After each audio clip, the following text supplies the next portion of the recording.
Greetings all, and welcome to the 46th episode of TM Technical Movement.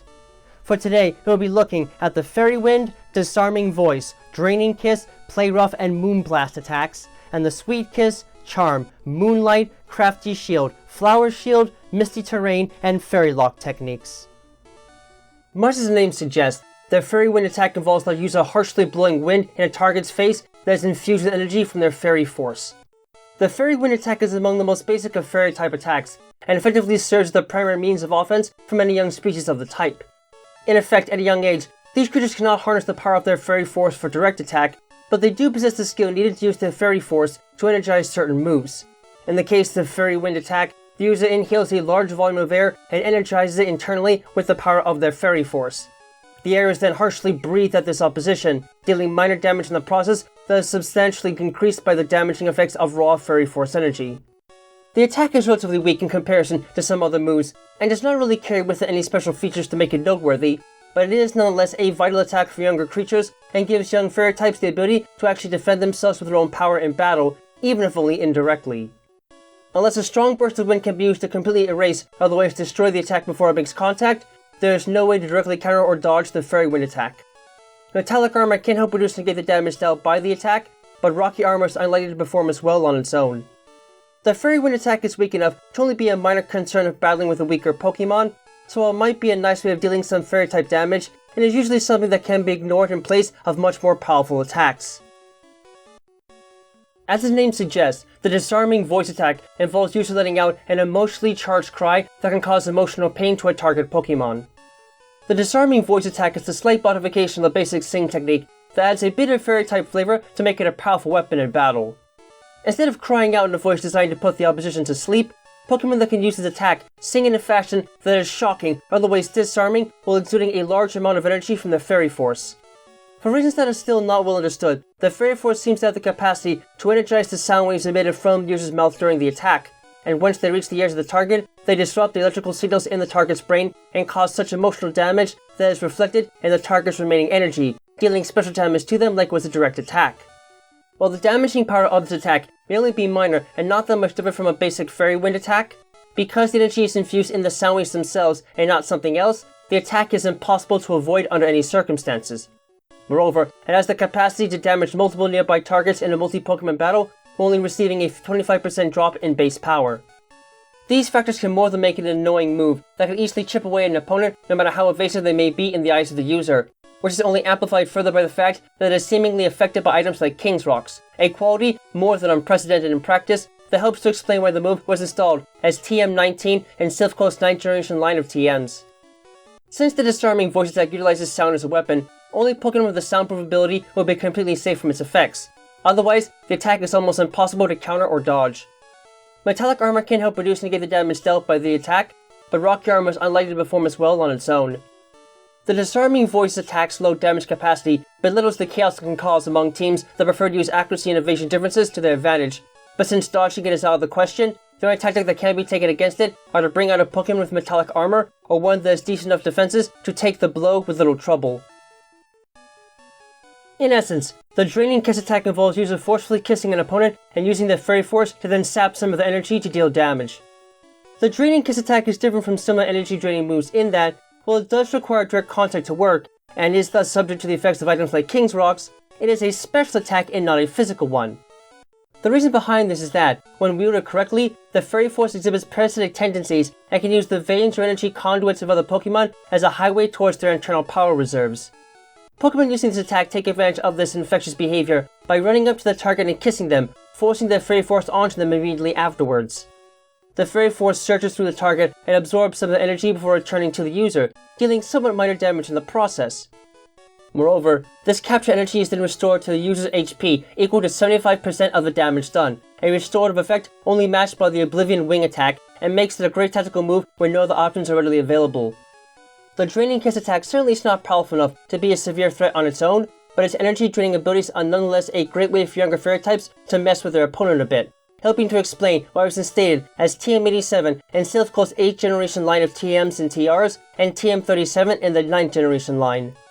Because a kiss is required for this attack to work, striking the attacker or otherwise deflecting the kiss can help reduce or negate the damage dealt by this attack. Otherwise, however, the Draining Kiss attack is exceptionally difficult to dodge in close quarters. Metallic Armor can help reduce and negate the damage dealt by the attack, but Rocky Armor is unlikely to perform as well on its own. The Draining Kiss attack is certainly not strong enough to be a serious issue in most cases, but it can still make longer battles a tiresome affair, and should be dealt with accordingly with strong offenses to overcome its restorative properties. In effect, the Play Rough attack involves user roughly attacking the opponent in a playful manner while exuding a strong energy field of Fairy Force power. The Play Rough attack follows the same principle as the Play Nice technique in its function, but its execution is much harsher and makes it a move actually worth fearing a great deal in battle. In essence, a Pokemon using this attack rushes over to the opposition and starts to play with them just as they would in a Play Nice technique, but instead of light, silly play, the user plays very roughly, striking the target repeatedly at multiple angles and treating it as little more than a punching bag. For reasons that are still not well understood, Pokemon seem to exude a strong energy field while using the attack or, in the case of Fairy types, intensify their Fairy Force power when delivering the attack. Despite having different mechanisms, in both cases, this change is enough to grant the attack the energy damaging attributes of a Fairy type attack, and thus is classified as one. While the slapdash nature of the move causes it to suffer a bit in terms of accuracy, as some Pokemon are able to see the storm coming and get out of the way before it's too late, it is still deceptively powerful, and can still end up making the opposition take their opponent less seriously, lowering their attack stat at least 10% of the time. The Play Rough attack may not be the easiest to pull off or manipulate properly, but as one of the few physical Fairy type attacks out there, it nonetheless more than makes it a helpful force in battle, in turn helping to explain why it was made into TR90 for Silph Gold's first line of TRs, and then TM127 for the 9th generation line of TMs. While the unique execution style of the Play Rough attack makes it difficult to physically counter, moderately agile Pokemon should be able to dodge the attack in close quarters. Strong Metallic Armor can help reduce and negate the damage dealt by the attack, but weaker Metallic Armor and Rocky Armor in general are unlikely to perform as well on their own. The Play Rough attack is not one that most trainers are going to be able to execute with mastery in most cases due to its spontaneous nature, but in the hands of Pokemon with strong physical offenses, it is a devastating force that should be prepared for in battle with strong defenses and evasive tactics if at all possible. In effect, the Moonblast attack involves user generating a massive ball of pure Fairy Force energy amplified by the power of the moon, which is then fired at the target forcefully. The Moonblast attack, which is most of the features of the Fairy type, is a mystery for the most part, and serves as both a testament to their strange powers and their capacity to actually inflict damage in battle. The Fairy Force, unlike other types of energy sources, is surprisingly hard to infuse into other attacks, and thus does not have many moves that have a lot of power behind them. The Moonblast attack is one of the few exceptions to this rule. Once Fairy-type Pokemon reach an advanced level of experience in the life, they naturally become better at infusing the power of the Fairy Force into damaging attacks. The culmination of this gift is the devastating Moonblast attack, which is essentially a ball generated by the user comprised of nothing but pure Fairy Force energy. Concentrating so much energy into a single coherent form for even a few moments is extremely tiring and difficult to do even for the most experienced of Pokemon, so they need a bit of help in preparing the attack. That help, oddly enough, comes from the moon.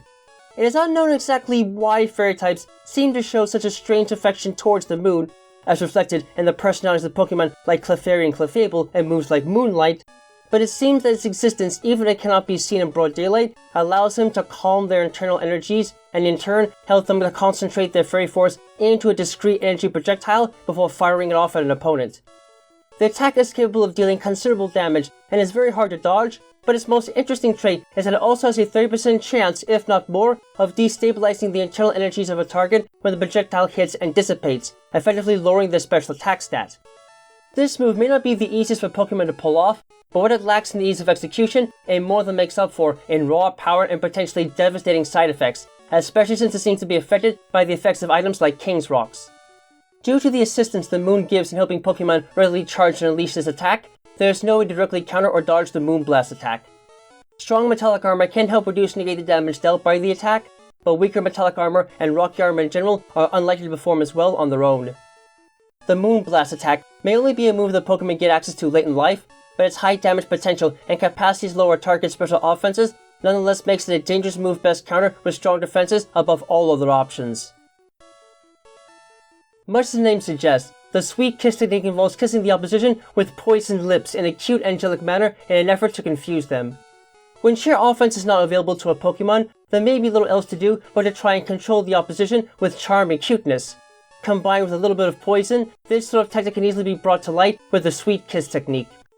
The poison used in the Sweet Kiss technique is an exceptionally weak neurotoxin designed to hamper nerve responses in an opponent. Unfortunately, the toxin is so diluted that the most it can do is perhaps weaken the individual's nerve response. In order to deliver the poison directly, the user of this technique coats their lips with it and simply kisses the opponent where there is little armor, such as their face, so the poison can seep through into the subject's bloodstream. As a way of enhancing the effects of the poison, Pokémon using this technique kiss the target in a very cute and angelic manner, putting their mind at ease and allowing the neurotoxin to take as much effect as possible before the opponent can react to the move. The move does not work against all types of opponents, nor does it always deliver the right amount of poison, but when it does work, the resulting sense of joy and intoxication confuses the target. This might not do much else other than buy the user a bit of time, but it can certainly serve at least that purpose when pressed in battle. Because the kiss is required for this technique to work, striking the attacker, otherwise deflecting the kiss, can help negate its effectiveness. Otherwise, relatively agile Pokémon, as well as moves, items, and abilities that either cure or prevent confusion, are highly recommended for countering the Sweet Kiss technique. As one might imagine from its name, the Charm technique involves cutely staring at an opponent in order to induce feelings of compassion and pity, in turn critically reducing their offensive strength. It is no surprise that children often make strange, sad, and cute faces just to manipulate others into making them feel sorry for them, or doing something for them that would otherwise be out of the question. The Charm technique works completely under this premise, in that it involves user simply putting on a cute or sad face to unnerve an opponent and make them feel either compassion for their happiness or pity for their sorrow. While in this emotional state, an opponent cannot effectively strike with physical blows as much as they would normally due to the sympathy they feel towards the user, in turn sharply lowering their attack stat about twice as much as normal. This move might not be conventional enough to be of much use in the eyes of beginning trainers, but for advanced trainers that know the way around stat changes, this move can be more than frightening and can easily make physical combatants more awkward and pointless to use than their owners could ever imagine. Which might explain why it was made into TM29 for Silph Co's 8th generation line of TMs and TRs, and TM02 in the 9th generation line. Attacks and techniques to raise a Pokemon's attack stat or lower an opponent's defense stat are highly recommended for dealing with the Charm technique.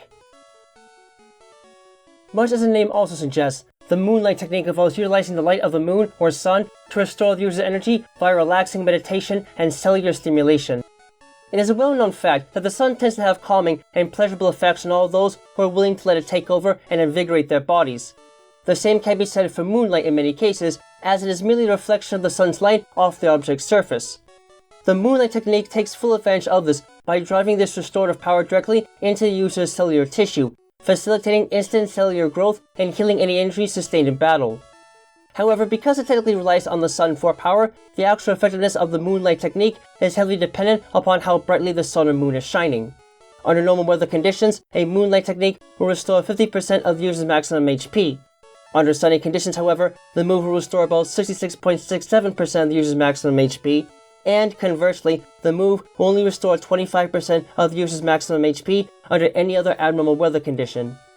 This can make the technique more than temperamental in some cases, but for those able to learn it that have little else to turn to, this move can effectively keep them going against even the most powerful of opponents.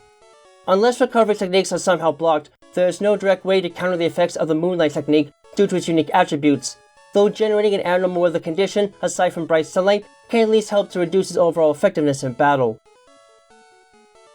Prominently seen only among a small number of Pokémon, the Crafty Shield technique involves user generating a strange energy field around it and its allies that prevents the non-damaging effects of moves. The Crafty Shield technique is a rare move generally only seen among Klefki, Medgearn, and the members of the Yamask family as a result of their bizarre anatomy and powers. In effect, the Crafty Shield itself is an energy force emitted by these creatures when they feel that they or their allies are in desperate need of protection in battle.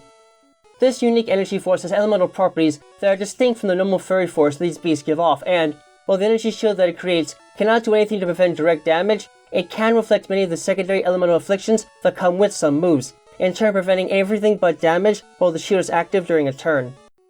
Unlike moves such as Protect, however, this move is able to retain a high priority while still having the capacity to be used consecutively in battle, posing a prominent threat to others that rely on secondary effects to give them the edge they need to win. As a result, this move can be a great way to at least temporarily halt the tactics of an opponent that enjoys using status afflictions and similar effects to lead their Pokémon to victory. Unless the opponent uses a damaging move at the beginning of battle with no secondary attributes to bypass the effects of the move, there is no way to directly counter the effects of the Crafty Shield technique. Much as the name suggests, the Flower Shield technique involves user using the raw and natural power of flowers to create a defensive shield of flower petals that protects against physical harm. The Flower Shield technique is a rare move only naturally seen among a few Pokémon as a result of their strong connection to flowering plants.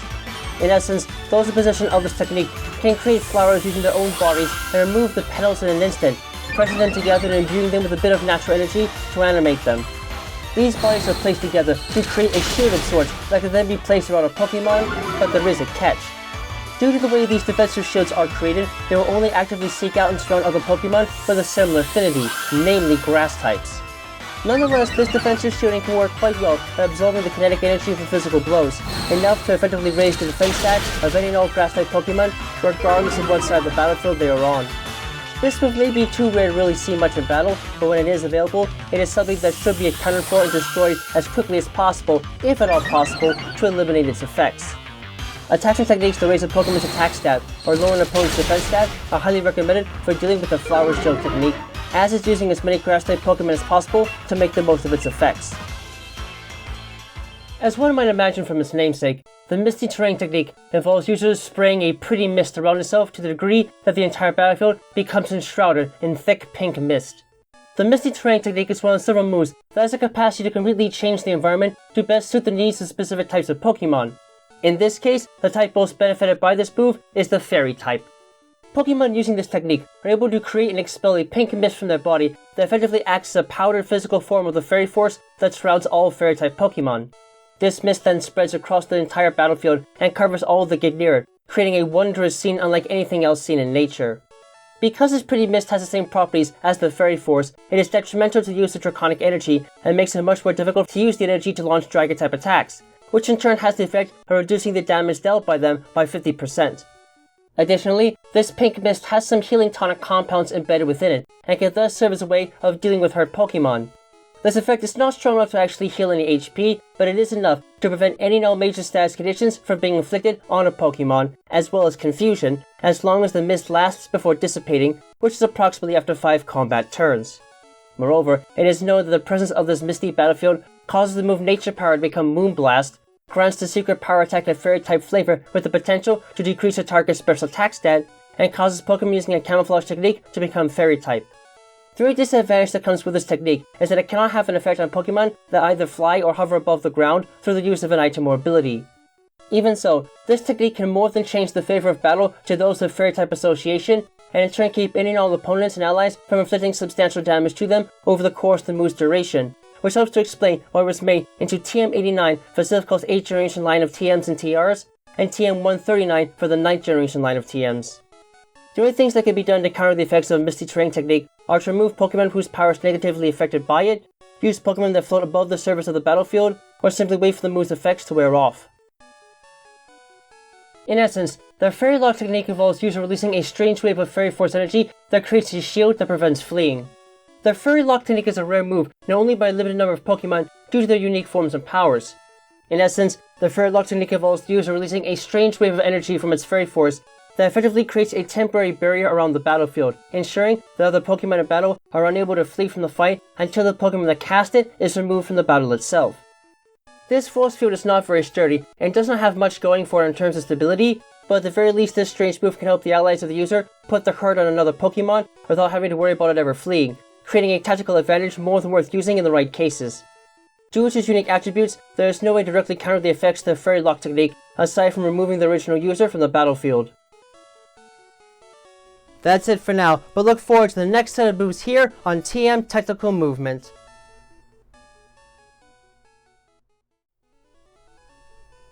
Thank you all for watching this video. It is a great pleasure to share with you all the fruits of my research and all the positives it gives to understanding the wonderful creatures we call Pokemon and how their powers and behaviors function in their world. If you enjoyed this video and would like to see more work like it, please give a like, comment, and or subscribe to the channel so you can get regular notifications on when new content is being uploaded. You can also find links to my DeviantArt page, Patreon, and Discord server in the description below. Please, join me on this road to seeing what the world of Pokemon has to share with us, and the many mysteries and wonders that keep us all coming back for more.